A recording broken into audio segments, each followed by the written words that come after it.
ang ikatlong tagpo, ang paghampas kay Jesus sa haliging bato.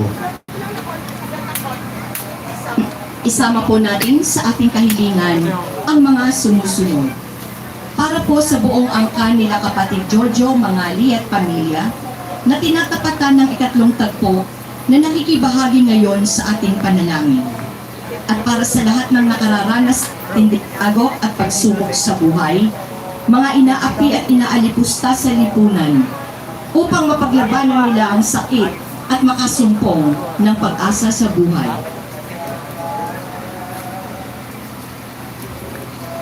Panginoong Jesus, sa paghampas sa iyo sa haliging bato, nakita ko ang lalim ng iyong pagmamahal.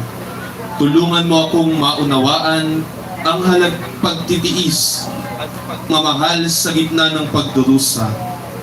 Ang bawat hagupit ay nagdudulot ng matinding kirot, ngunit ang higit na masakit ay ang paglapastangan sa iyong dangal bilang anak ng Diyos.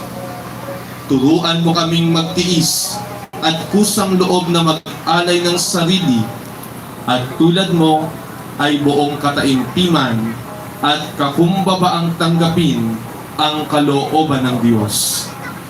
Tunghayan po natin ang ikatlong tagpo. Okay ba na yan?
Tayo ng ilang minutong katahimikan.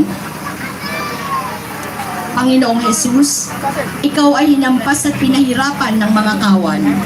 Naway maunawaan ko ang bigat ng iyong pagdurusa at ang lalim ng iyong pagmamahal sa akin. Tulungan mo akong magpakumbaba at magtiis sa aking mga sariling paghihirap.